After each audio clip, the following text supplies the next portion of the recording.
that just lost a loved one. God's not real. If God was real, why did He let that happen? It's easy to lie to someone that's been afflicted with disease. God's not your healer. Why doesn't He heal you? Setting you up, putting you in a place when ministry is overwhelming and you're tired, when you're not getting along with your spouse, when you're struggling financially, like I said, when you're lonely, or when you're being tempted, to get you in a place to where His lies are choice fruit. He wanted to put Peter through a strainer because He believed all that would remain is Peter's pride. The bad that he saw in Peter. Satan desired to sift Peter because he saw the bad in him. I want you to know something. The enemy sees the worst in us. He sees the worst in us. He sees the worst in us. That's why the enemy chose to go after Job as well. Because somehow, some way, along Job's life, even though he was a man of good standing, a man of good reputation, somehow the enemy spotted pride. The Bible even says in Job chapter 32, verse 1, that Job was righteous in his own eyes, and he was justifying himself. So in other words, there came a little bit of self-righteousness that kind of surfaced when he was going through everything. James chapter 1, verse 13 says this. I want to show you how the enemy strategizes to take us out. The Bible says in James chapter 1, verse 13 through 14, when tempted, no one should say, God is tempting me. For God cannot be tempted by evil, nor does He tempt anyone. But each one is tempted when by his own evil desire, something that's already there, his own evil desire, he is dragged away and enticed. Then after desire has conceived, it gives birth to sin. And sin, when it is full grown, gives birth to death. Don't be deceived, my dear brothers. By his own evil desire. The enemy knows us. And it's not because he reads our thoughts, because he can't read our thoughts. But it's because he watches. It's because he knows your pattern. It's because he studies your tapes. You ever heard that term? I know, who else has heard that term?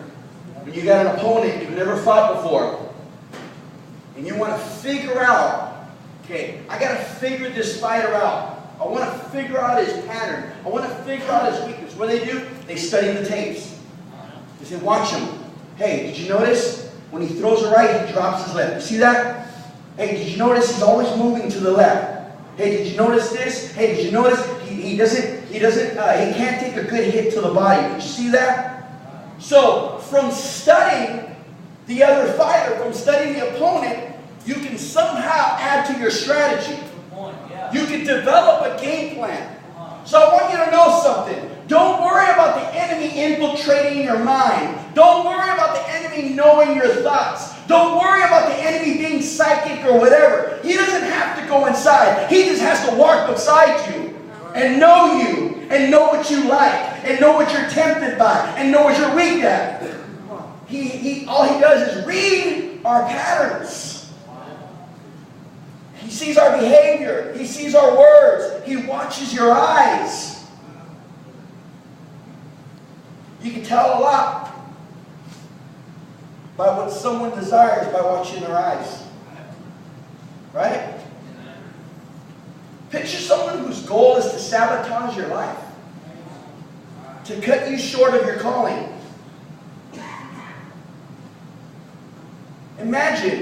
Just imagine in the practical. Okay? Being assigned to someone as their shadow. What if I were to assign you to someone as their shadow? I said, you were to be by their side 24/7. 24/7.